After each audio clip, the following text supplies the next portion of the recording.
portuguesa, da cultura portuguesa, é um potencial enorme, mas parece que vem sendo sempre adiado. O que é que tem falhado e de que forma é que se podia potenciar todo este valor que existe nestes 9 países, de forma a que a soma seja muito mais do que cada uma das partes? Presidente João Lourenço. Ok, muito obrigado. Eu gostaria de dizer que o projeto CPLP é muito mais do que a simples promoção da língua portuguesa. Portanto, o projeto CPLP tem a ver com a língua portuguesa, que é comum a todos os países membros dos 4 continentes, mas é cultura e deve ser também trocas comerciais, desenvolvimento económico e social entre os Estados-membros. Mas nós parece que não nos conseguimos entender sequer na língua, não é? Portanto, como é que depois se transforma esta plataforma que podia ter tanto valor, e ainda mais num momento de reconfiguração geopolítica, geoeconómica, de novos acordos que estão a ser feitos, inclusivamente agora com outras regiões do planeta, como é que a África, neste caso os países da CPLP em especial, porque estamos mais próximos, poderiam de facto tirar partido deste potencial? Bom, a questão da língua, eu não vejo nenhum desentendimento na questão da língua. É evidente que o português falado em Portugal não é igual ao que é falado no Brasil. Os brasileiros até por vezes dizem que nem falam português, falam brasileiro. Mas até traz riqueza, não é? Mas é português. Da mesma forma que o que é falado em Angola, em São Tomé, no Cabo Verde, na Guiné-Bissau, em Timor-Leste, a língua é a mesma, só que tem nuances, existem expressões que são usuais num país e não são em outros, o próprio sotaque, a entoação das palavras, uns falam cantando, outros não. Eu acho que isso não chega a ser um desentendimento, antes pelo contrário, acaba por ser um enriquecimento da língua portuguesa. E isso acontece com todas as outras línguas, com a língua inglesa, o inglês dos Estados Unidos da América, não o inglês britânico, e nem de outros países de expressão inglesa, com o francês a mesma coisa, consoante os países, e dentro do mesmo país, consoante as regiões, norte, sul, centro, o sotaque, a tonalidade acaba por ser diferente, o que acaba por ser bom. Sr. Presidente, como é que de facto nós conseguimos dar aqui um potencial económico mais forte, mais de trocas comerciais, mais no fundo de empoderamento desta plataforma que poderia ser tão relevante até para a Europa no momento em que vivemos? Joana, permita-me só uns agradecimentos ao Presidente João Lourenço, à Primeira-Dama. É uma honra tê-los aqui. Depois, agradecimento aos governos dos 2 países, à Câmara de Cascais, a esta grande escola, de que fui professor quando ela estava em Lisboa. Não pude usufruir das vantagens aqui da próxima. E dava jeito, estava ao pé do mar. Não, naquela altura estava mais no centro da cidade. E queria agradecer também a si a moderação. Eu vou discordar de si. Eu vou discordar porque eu acho que a CPLP tem sido uma grande realidade. Vamos olhar os factos. 25 de abril de 74. Independências entre 73 e 75. CPLP em 96. Demorou tempo a arrancar, mas arrancou. Em menos de 30 anos, temos, além da língua, uma das 2 mais importantes de longe do Hemisfério Sul, uma das 2 mais importantes no digital e uma das 5 mais importantes faláveis no mundo. Há outras importantes, mas não só falam. São 300 milhões Temos de pessoas, avanços, eu vou só falar de presenças recentes. Cabo Verde, mobilidade. A abertura para acordos de mobilidade. Foram celebrados vários acordos bilaterais de mobilidade. A ideia de que os povos são importantes, não apenas os políticos, a economia, as finanças, os povos. Angola, a dimensão financeira e económica. O financiamento, que está hoje na ordem do dia, nas prioridades da União Africana, um novo financiamento para a África. Uma nova visão de financiamento. Relações económicas. Em várias das cimeiras, cultura. Presente. Mas depois, a CPLP não é uma realidade abstrata. De cada vez que bilateralmente se celebram acordos, como ontem, 11, e 12 o ano passado, com a ida do Primeiro-Ministro português a Angola, é a CPLP que está a mexer. De cada vez que se celebram acordos bilaterais entre os vários Estados-membros da CPLP, é a CPLP que está presente. Nas estruturas jovens, nas estruturas económicas, sociais, culturais. Não se vê, não se nota, só se fala quando há encontros ditos ao mais alto nível. Mas o que é facto é que recriou e reforçou uma empatia que se multiplica por todos os membros da CPLP e a projeta depois no mundo. De cada vez que há, sei lá, o Secretário-Geral das Nações Unidas, Presidente da União Africana, Presidente da União Europeia, a CPLP está presente. Então, em organizações universais ou quase universais, a CPLP tem uma influência essencial nos respectivos continentes. No Mercosul, Timor-Leste, no Pacífico, Ásia-Pacífico. Não é visível, mas é mais operacional do que outras comunidades históricas de língua inglesa ou de língua francesa, que já são só símbolos.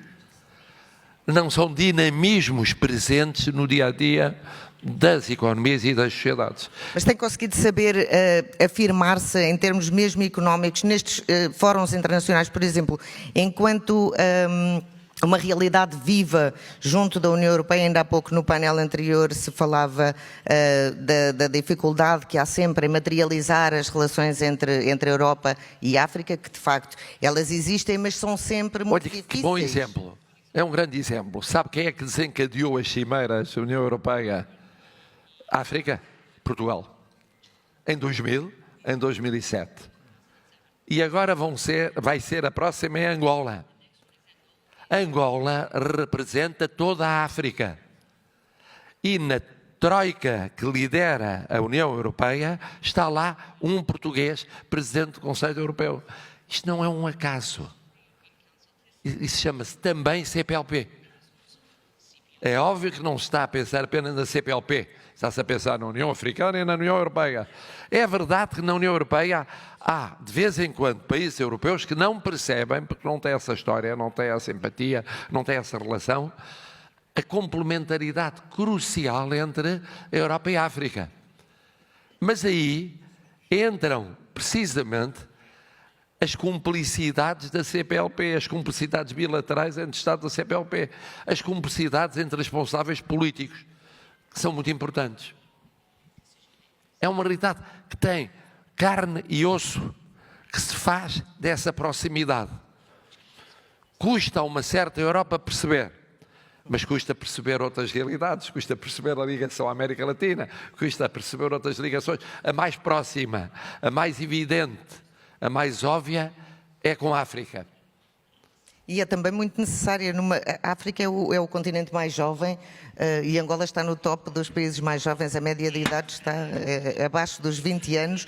A Europa vive exatamente o momento contrário, é um continente envelhecido. Como é que este potencial pode ser verdadeiramente aproveitado de um lado e do outro para ganhar sinergias, para ganhar esta complementaridade e no fim do dia todos serem vencedores?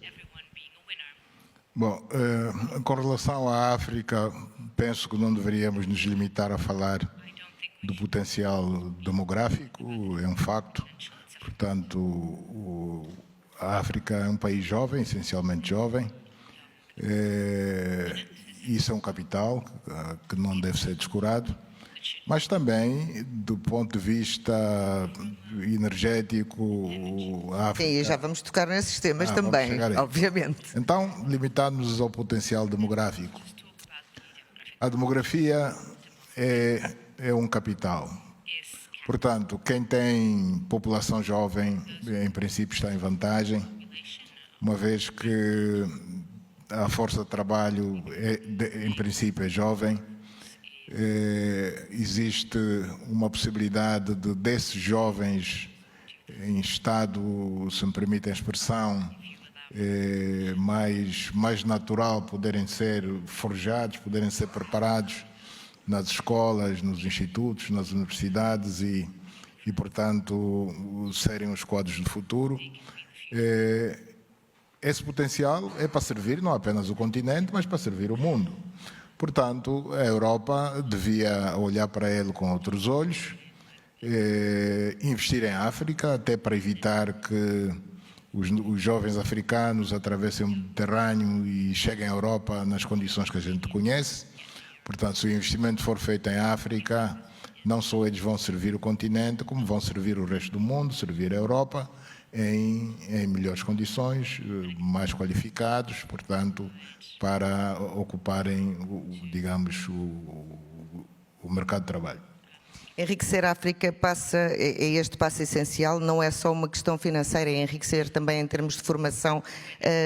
Haveria aqui uma possibilidade de estabelecer parcerias mais fortes, cooperação mais forte ao nível da formação, precisamente de maneira a encontrar resposta aos problemas que a Europa tem e aos problemas que a África tem, saindo a África muito mais rica no fim do dia e sendo capaz de ajudar o mundo a dar este passo mais para a frente. Ora bom, eu vou tomar aquilo que disse o Presidente João Lourenço e que é óbvio, muito óbvio. O potencial humano da África é um sinal de futuro. A juventude é futuro. Tem mais futuro do que quem não é jovem. Continentes que não são jovens, estão envelhecidos ou estão a envelhecer. Isso é imparável. Não vale a pena pôr o dedo a tapar o sol. Não, é imparável. É imparável esse potencial demográfico. Mas depois o que há de notável, eu queria aqui felicitar o Presidente João Lourenço pelas linhas estratégicas que tem conduzido e tem apresentado como essenciais na visão estratégica da União Africana. Primeiro, a construção da paz. Ele pode falar disso, porque há várias décadas, mesmo antes de ser Presidente da República, já era um medianeiro, já era um construtor de paz, já era um defensor da resolução de conflitos, quer a nível de continente, quer a nível universal.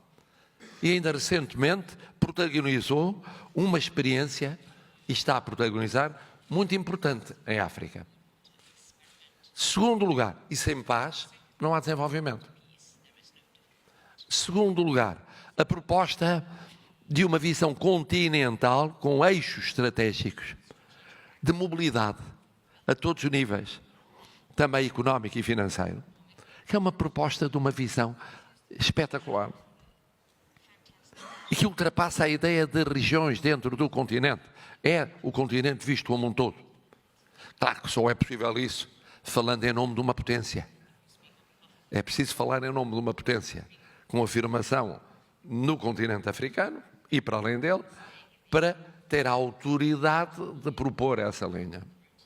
E depois uma mudança de financiamento da África. Isso é tão importante para os europeus perceberem, não é só os europeus, porque é multidimensional. Abre a todos os continentes. Estas três grandes linhas são linhas que só podem ser e têm de ser compreendidas pela Europa e pela União Europeia. Desde já na cimeira entre a União Europeia e a União Africana.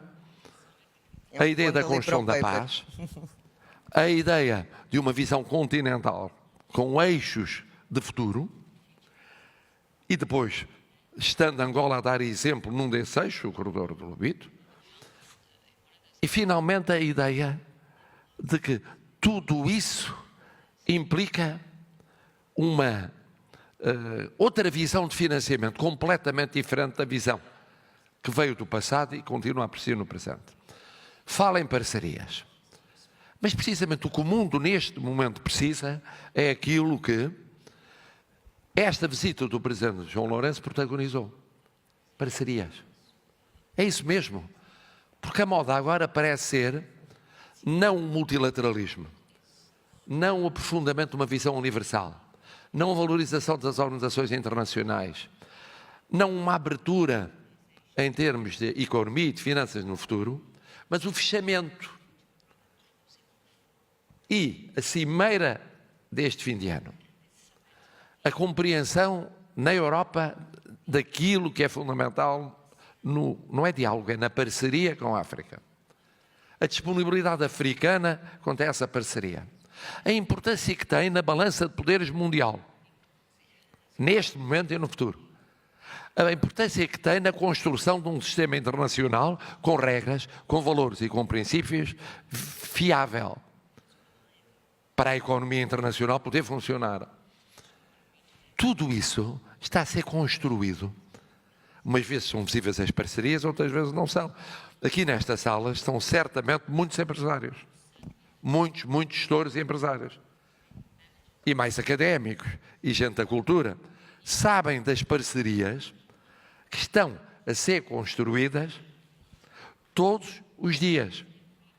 Mas faltaria, por exemplo, um apoio mais institucional a essas parcerias do lado da Europa, uma atenção diferente, porque até agora o grande investidor em África tem sido, sobretudo, a China. A Europa vai dizendo que tem muito interesse, que é muito importante apoiar a África. Esse apoio institucional por parte da Europa tem falhado ou não tem estado na dimensão que poderia estar? Bom, a Europa está no nosso continente, em África, há pouco mais de 5 séculos. A China chegou há décadas. Portanto, a diferença é muito grande. A diferença é muito grande.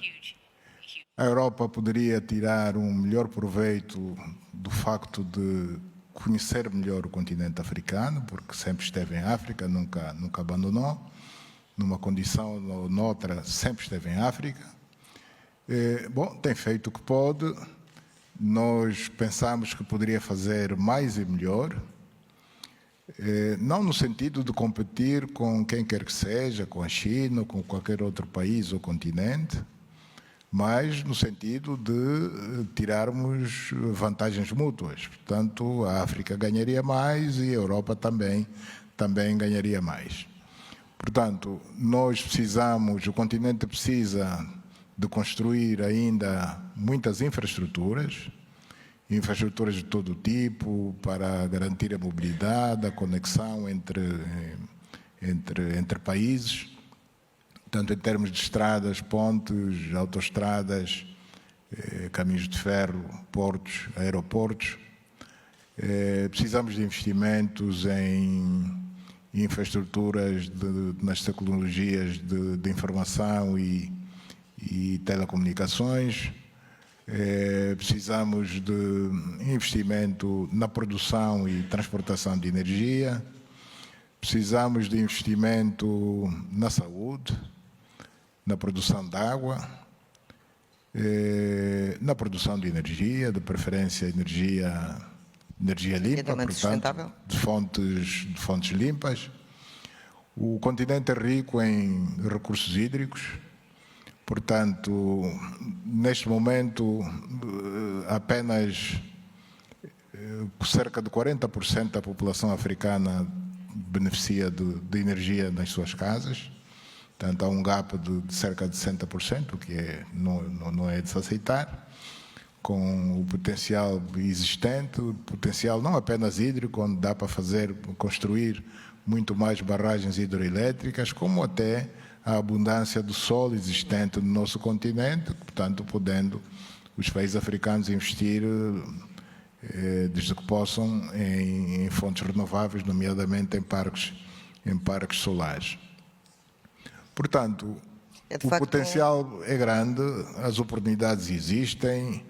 As portas para a Europa estão abertas, sempre estiveram, o que não impede a entrada de outros, não é? Portanto, outros investidores de outros pontos do mundo, da América, da Ásia. É o tal multilateralismo. É o tal multilateralismo, não só a China, como o Japão, Hoje os países do Médio Oriente também já se começam a interessar por África. Portanto, é a concorrência que é salutar. Estava a falar ainda agora da energia solar, eu estava aqui até à procura do número porque é de facto impressionante. A África inteira tem 20 gigas de solar instalado, que é apenas 3 vezes mais do que Portugal tem. Um país deste tamanho, com um continente e com um potencial absolutamente gigantesco. Esse investimento em infraestruturas energéticas pode ser de facto um desses caminhos? Bom, o Presidente João Lourenço abriu novamente, e muito bem, com grande clareza, pistas que a próxima Cimeira vai percorrer. E os próximos anos, e quanto mais depressa melhor, a transição energética, a cooperação na energia, a cooperação no digital, a cooperação naquilo que é futuro, a alta tecnologia de futuro. Isso é inevitável. Completando, naturalmente, a preocupação de novos sistemas de financiamento, novos tipos de investimento, novo empenho europeu na compreensão da África. E aí entra a sua pergunta, aliás, muito aguda: porquê é que a Europa demora tanto tempo a perceber coisas que são óbvias? Porque a Europa forma-se aos bocadinhos, tem-se formado aos bocadinhos. E com uma atenção muito grande à geopolítica interna. Às vezes está muito concentrada demais em si mesma, no seu umbigo. Os alargamentos sucessivos, os aprofundamentos, o funcionamento institucional. Depois de quando em vez as crises dentro da Europa. Agora, recentemente, a guerra na Europa e o investimento em defesa.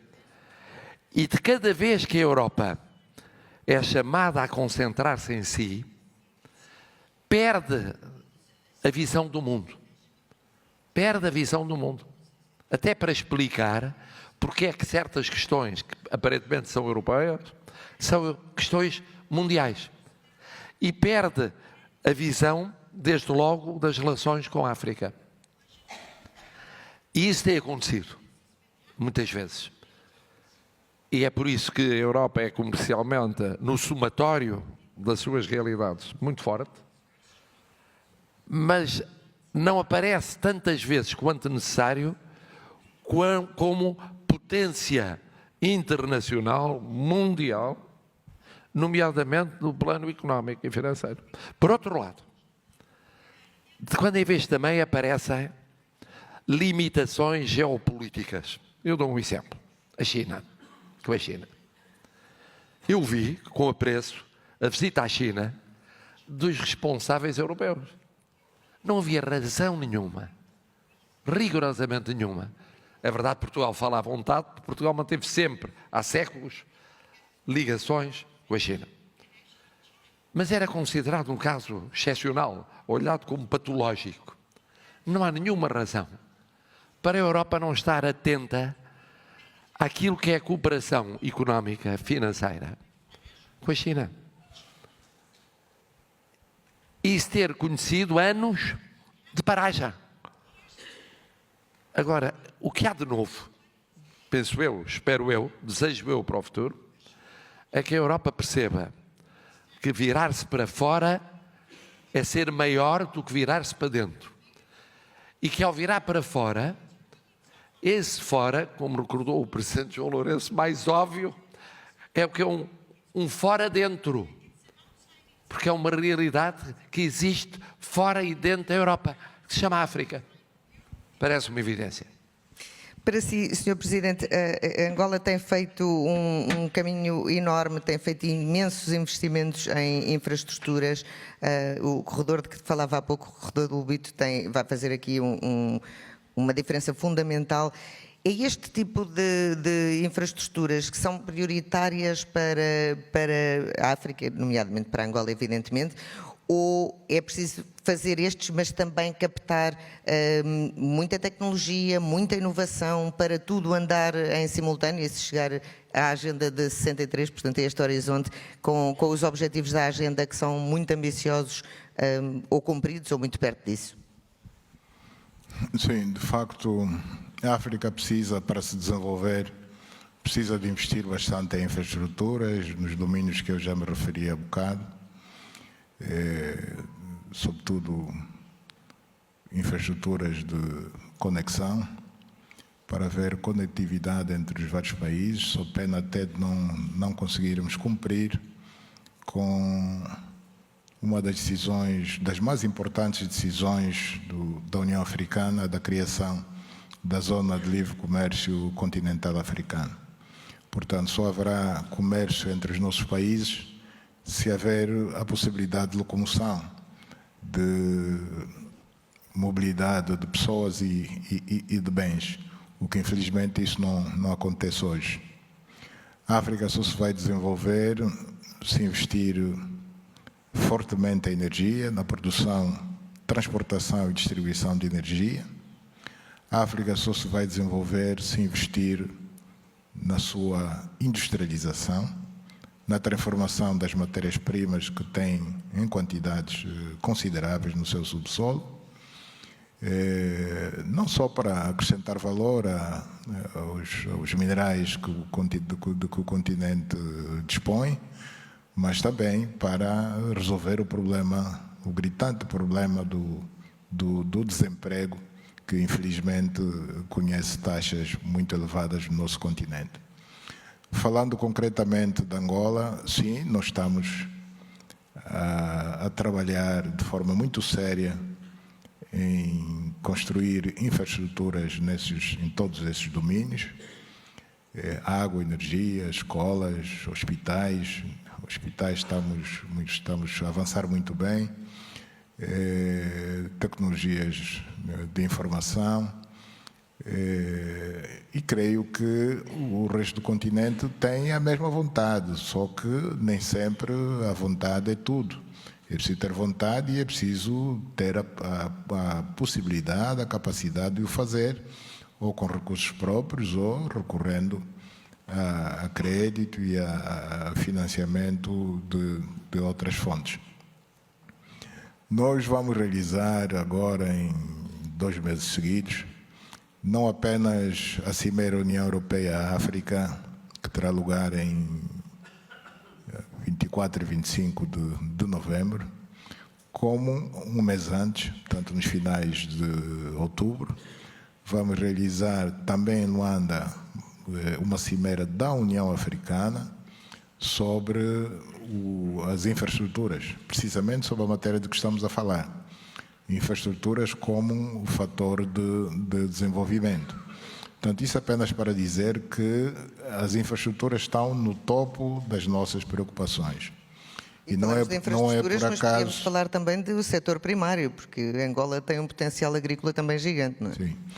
Não é por acaso que, quando recebi o convite do Presidente Marcelo para vir a Lisboa e falar aqui perante este Fórum Euro-África, tomei a liberdade de sugerir ao Presidente Marcelo que da União Africana trouxéssemos também a senhora que responde pelas infraestruturas do nosso continente, portanto, a responsável pelo NEPAD, que está aqui presente, ali sentada, é a senhora Narde, porque, de facto, as infraestruturas são fundamentais. Sem infraestruturas não há desenvolvimento. As infraestruturas são fundamentais. Nós falamos de infraestruturas muitas vezes enquanto construção, os hospitais, as linhas de ferro, por aí fora, as infraestruturas energéticas, mas há também uma infraestrutura de formação que é preciso garantir, e nomeadamente num dos pontos que o Presidente João Lourenço falava, que é a saúde pública, que também implica grandes desafios. Poderia haver uma maior ligação entre as estruturas de saúde dos dois continentes, precisamente para acelerar aqui alguns passos, nomeadamente até recorrendo a toda a tecnologia que existe hoje em dia? Sobre isso eu diria que não é por acaso que nos acordos celebrados há uma componente permanente e que irá aumentar no futuro de formação, de abertura para a inovação e de formação. Formação de quadros, formação da administração pública, formação no tecido empresarial, Porque é um problema que nós, europeus, também temos. Também temos. E nós, portugueses, temos. Não é por acaso que no PRR, no Portugal 2030, há uma componente que passa por aí. E, em geral, naquilo que é um desafio dos países europeus, como nas infraestruturas. Um país tão poderoso como a Alemanha avança agora com um programa mega, para quê? Para atualizar infraestruturas que estão desatualizadíssimas. Num dos países mais avançados da Europa. Ficaram para trás. Infraestruturas físicas, básicas. No meio de tantas crises que houve, importadas, não importadas, ligadas com a guerra, não ligadas com a guerra, a Alemanha descobriu que tinha infraestruturas com atrasos de décadas. Estamos a falar de uma potência europeia e que era preciso atualizá-las. E, portanto, esse desafio que se coloca em África, coloca-se na Europa e coloca-se inevitavelmente na cooperação entre a Europa e a África. Porque já não é possível ver o mundo como se houvesse continentes estanques. Isso não existe. Achar que quem vive em África, vive em África e vai viver em África toda a vida. Quem vive na Europa, vive na Europa, vai viver na Europa toda a vida. O que se passa na economia da África não tem a ver com a Europa. O que se passa na economia da Europa ou do resto do mundo não tem a ver com o resto do mundo. Isso passou. E ainda bem para todos nós, não é? Passou, sim, felizmente passou. E do que se trata, e por isso é que é importante este contributo, eu queria aqui saudar o Presidente João Lourenço, este contributo da presença angolana na União Africana. Eu testemunhei no outro dia, já disse isto 2 ou 3 vezes, passei por Luanda há 3 semanas e estava lá a realizar-se uma cimeira empresarial, Estados Unidos da América, África. Bom, e fiquei impressionado, como essa haverá outras cimeiras, que já falou também o Presidente João Lourenço, pela adesão que teve, e aqui não era de africanos e europeus. Encontrei lá imensos portugueses, imensos europeus, mas era também americanos, nomeadamente norte-americanos. O que significa que está na ordem do dia, e o facto de ser Angola a colocar na ordem do dia e manter vivas estas linhas estratégicas, é um motivo de admiração e de apoio e de cumplicidade, obviamente, de Portugal e deve ser da União Europeia.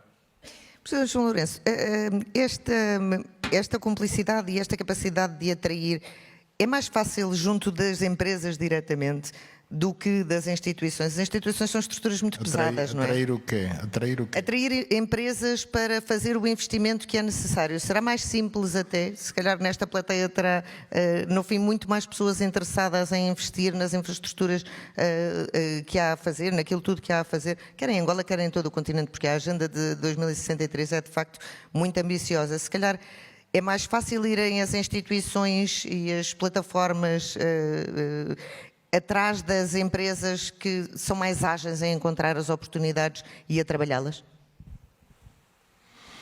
Bom, para a atração do investimento, não só em Angola, mas no caso posso falar também do continente africano, há 2 caminhos a seguir e que devem caminhar juntos.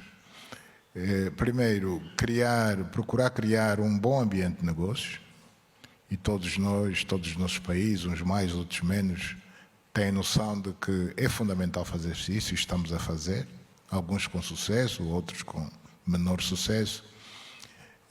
Por outro lado, portanto, procurar convencer os investidores de que só têm a ganhar se fizerem, se apostarem. A despertar atenção para esses investidores? Sim, com certeza. Portanto, nós contamos com a capacidade científica e tecnológica da Europa, da América, da Ásia, para resolvermos em nosso benefício e não só esta questão da maior produção de energia. Nós não compreendemos, por exemplo, que uma barragem como a barragem do Inga, na República Democrática do Congo, que estudos apontam que só ela fazendo investimentos naturalmente, pode abastecer de energia mais de metade dos países do continente, portanto nós somos 55 países, mais de metade pode ser alimentada só com a energia produzida no Inga. Portanto, é um gigante que está adormecido. Estudos existem, portanto, nós não estamos a falar no ar, falar por falar. Faltam investimentos. Estamos a falar com base em estudos existentes. Agora, é preciso que o Banco Mundial, o FMI e outras instituições financeiras, claro que o país, a RDC, não vai recorrer a crédito comercial para fazer esse investimento, porque eu imagino quanto é que custará. Para citar apenas esse caso do Inga, porque a África, neste momento, construídas, não tem muitas barragens grandes.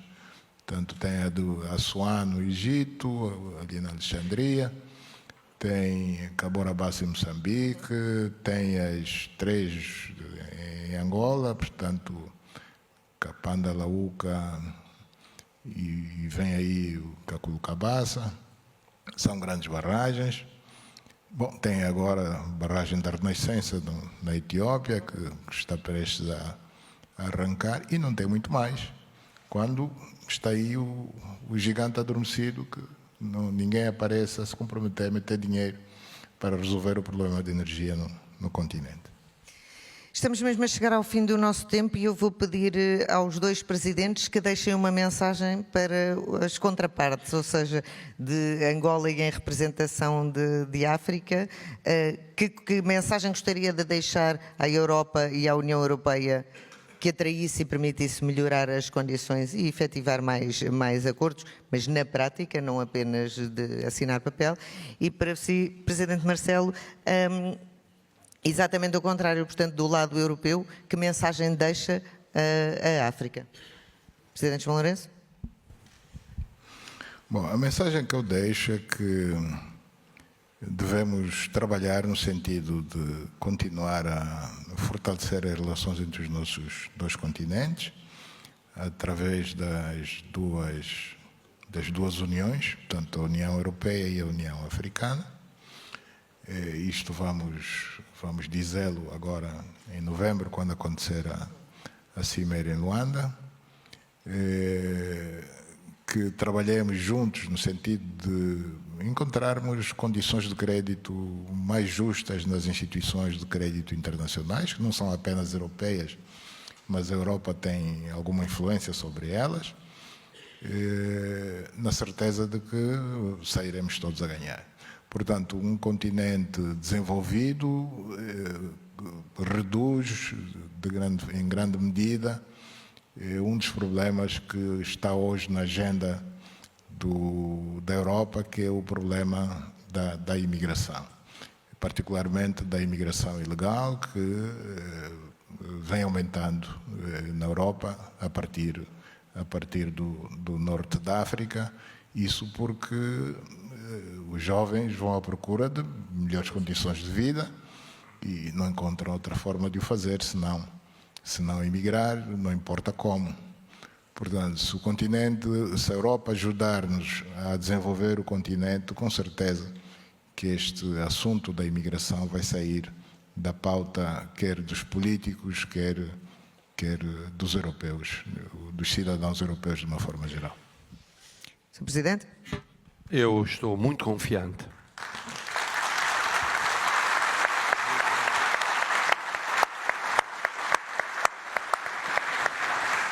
Eu estou muito confiante no empenhamento europeu, naquilo que é um salto qualitativo da União Europeia, nos europeus. Estou muito confiante na Cimeira de Luanda. Estou-me confiante que significa uma nova fase, um novo ciclo nas relações entre as duas uniões, entre África e Europa, Europa e África. E já agora, se me permite, estamos mesmo no fim, agradeço novamente ao Presidente João Lourenço a sua vinda, agradeço a si a sua moderação e agradeço ao Conselho da Diáspora, tinha esquecido de dizer, o ter reunido, tomado esta iniciativa de reunir tanta gente aqui durante 2 dias e à distância no digital, que eu pude confirmar que realmente existia, potenciando aquilo que é a sua função, que é realmente olhar para os problemas essenciais do mundo, e aqui um problema essencial chamava-se diálogo, cooperação, futuro entre a União Europeia e a União Africana, e também entre Portugal e Angola. Muito obrigada. Ok, muito obrigado.